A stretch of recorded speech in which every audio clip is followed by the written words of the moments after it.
This is my persuasive speech on why I think that you should be an organ donor. When I was 15, I went to the DMV to get my learner's permit, and they were filling out all my information, and the question came up, do you want to be an organ donor? And I, of course, freaked out because I didn't know what to say. Like, that's scary. So they were like, don't freak out, it's okay. You can go home and you can do research and find out all about it, and you can become an organ donor at any time because the process is really easy.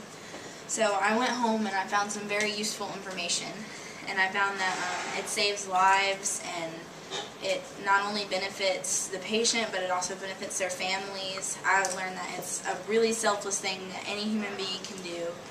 And I also learned that the process is very easy, and I also found there are a lot of misconceptions that people have about being organ donors, and that is why they hesitate when they get asked the question, do you want to be an organ donor? And there are currently 112,178 people on the organ donor transplant list, and according to donatelife.net. And don't you want to change that?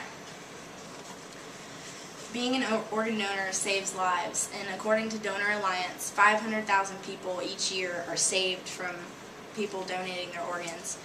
And by just one of you becoming an organ donor in this room, you could save up to 8 lives. And that's a lot.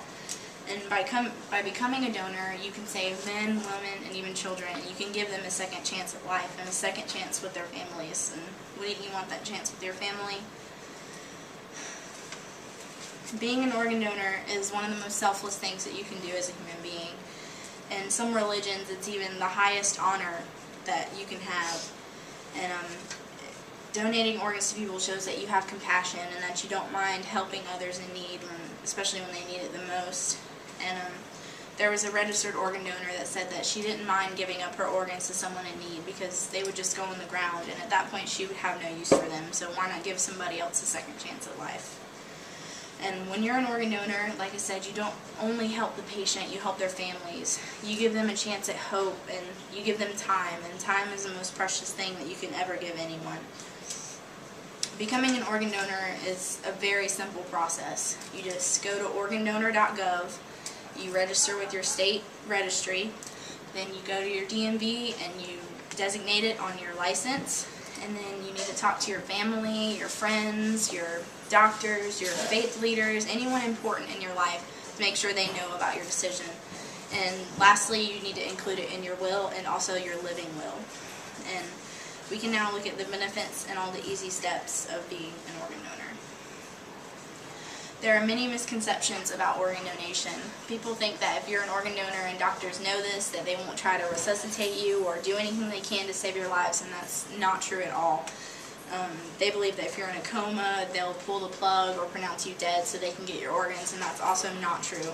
They will do anything and everything they can to save your lives, and they won't even consider donation until after you've already passed and they've done everything they can to save you. Being an organ donor, like I said, is a very important decision. You should think about it before you decide what you want to do, and you should let everyone know, and it, like I said, it can save many people's lives. Think about if all of us in this room became an organ donor. There's 6 of us in here. That's 48 lives that we could save if we were all organ donors. And if we all become organ donors, that can also give future generations a chance and give them hope and we could all be very selfless and provide to society. And that's why I wrote a speech on why you should become an organ donor.